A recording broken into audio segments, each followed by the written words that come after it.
দেখুন, প্রথমেই আপনাদের অনেক অনেক ধন্যবাদ আমাদেরকে সহযোগিতা করার জন্য। দেখুন, আমরা 2022-এর সেপ্টেম্বর মাসে পরীক্ষা দিয়েছিলাম এসটিজিটি। তো এই বাবদ অনেকবার টিআরবিটির কাছে এসেছি আমাদের রেজাল্টের জন্য, কিন্তু টিআরবিটি সেরকম রেজাল্ট আমাদেরকে দেয়নি এখন পর্যন্ত। তো এর মধ্যে আবার পুনরায় তারা নোটিফিকেশান দিয়েছে পরীক্ষার প্রসেসের জন্য। তো আমাদের মধ্যে একটা প্রশ্ন, যেহেতু আমরা 2022-এর রেজাল্টটা এখনও পাইনি, আমরা পয়সা খরচ করে পরীক্ষা দিয়েছি, এখনও আমাদেরকে রেজাল্টটা টিআরবিটি দেয়নি। তো পুনরায় যে পরীক্ষার প্রসেসটা নেওয়া হচ্ছে বেশ ভালো কথা, ত্রিপুরার জনগণ সবার, ত্রিপুরার যারা স্টুডেন্টদের সবার জন্য নেওয়া হচ্ছে, সেটা আমাদের কোনো নেই, কোয়েরি নেই। তো এখন আমাদের মেইন দাবিটা হলো, আমরা আজকে 2022-এ পরীক্ষা দিয়ে আজকে 2026-এর জানুয়ারি মাস চলছে। তো এতদিন ধরে কিসের জন্য আমাদেরকে অপেক্ষা করিয়ে রেখেছে টিআরবিটি, আমাদেরকে কেন রেজাল্টটা দেওয়া হচ্ছে না? তো আমরা যে পরীক্ষাটা দিয়েছি সেই পরীক্ষার রেজাল্টটা চাওয়া কি আমাদের নৈতিক দাবি নয়, বা রেজাল্টটা পাওয়া কি আমাদের এখতিয়ারের মধ্যে পড়ে না? তো কিসের জন্য আমাদের জীবনটাকে এরকমভাবে হ্যাং করে রেখেছে টিআরবিটি? তো সেই ব্যাপারটা নিয়ে আজকে আমরা জানতে এসেছি। অনেক দিন পর আজকে এসেছি, 6 মাস হয়ে গেছে, এতদিন আসতে পারিনি। বিভিন্ন পরীক্ষার চাপে নোটিফিকেশান দিয়েছে টিআরবিটি। তো এখন আমাদের একটাই প্রশ্ন, একটাই টিআরবিটির কাছে আমরা জানতে চাইবো যে আমাদের রেজাল্টটা কেন এখনও দেওয়া হচ্ছে না, আর আমাদের রেজাল্টটা যেন অতি সত্বর দেওয়া হয় সামনের পরীক্ষার আগে যেন আমাদের রেজাল্টটা দেওয়া হয়। এই রেজাল্টের দাবিতে আমরা আজকে টিআরবিটি এসেছি। অনেকবার এসে বলেছি 2022-এর রেজাল্ট দেওয়ার জন্য, কিন্তু এখন পর্যন্ত আমরা রেজাল্টটা পাচ্ছি না।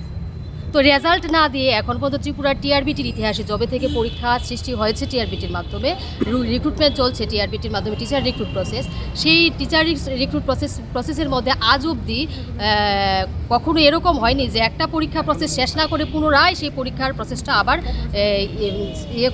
পুনরাবৃত্তি করা, এরকম কোনো দিন হয়নি। তো কেনই আমাদের বেলা এরকমটা কেন হচ্ছে? কেনই পরীক্ষার প্রসেসটা টিআরবিটি কমপ্লিট করছে না বা রেজাল্টটা আমাদেরকে দিচ্ছে না, সেটা জানার জন্যই আজকে আমরা এসেছি। পরীক্ষার্থী ছিলাম তো শুনেছিলাম 10,000-এর মতো, এবার পরীক্ষায় বসেছে ঠিক কতজন, 9,000 সামথিং হয়তো বা হবে, ঠিক আমার মনে নেই, কিন্তু আমরা রেজাল্টটা চাই। অনেকবার এসেছি।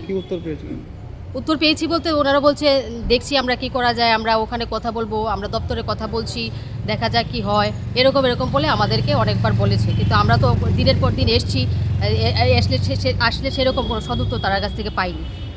আমরা রেজাল্ট চাই, এটাই আমরা আজকে ডিরেক্টর স্যার কাছ থেকে জানতে এসেছি।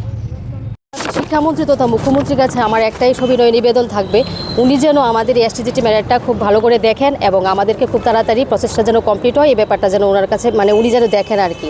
ওটা আমার মুখ্যমন্ত্রীর স্যারের কাছে খুব অনুরোধ থাকবে, এবং উনি যেন আমাদের ব্যাপারটাকে নিয়ে কোনো একটা প্রতিক্রিয়া দেন। ওদিন দেখলাম টেটকে নিয়ে উনি একটা প্রতিক্রিয়া দিয়েছেন, টেটের যে একটা আন্দোলন হয়েছে তাদের সবাইকে রিক্রুটমেন্ট করার জন্য। তো আমরাও এটা চাই, যেমন আমরা তো অনেক দিন ধরে এই আন্দোলন কর্মসূচিটা করে এসেছি, তো মুখ্যমন্ত্রী স্যারের কাছ থেকে আমরা সেরকম কোনো সদুত্তর পাইনি। তো আমরা এটা চাইবো যে মুখ্যমন্ত্রী স্যার যেন আমাদের এই এসটিজিটি প্রসেসটাকে নিয়ে একটা প্রতিক্রিয়া মিডিয়ার মাধ্যমে দেয়।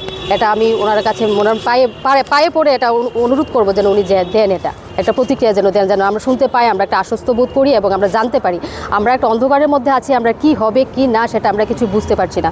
তার জন্য ওনাকে বিনম্রভাবে অনুরোধ করছি উনি যেন এটা নিয়ে একটা প্রতিক্রিয়া আমাদেরকে দেন, যে আমাদের অবস্থাটা কি, আমরা কি হতে যাচ্ছে, আমাদের ভবিষ্যৎটা।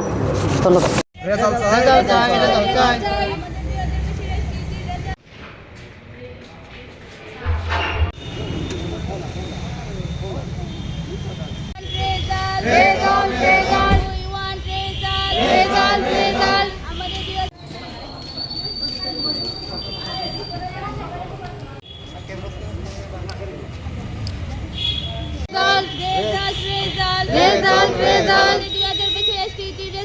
Result. We want result.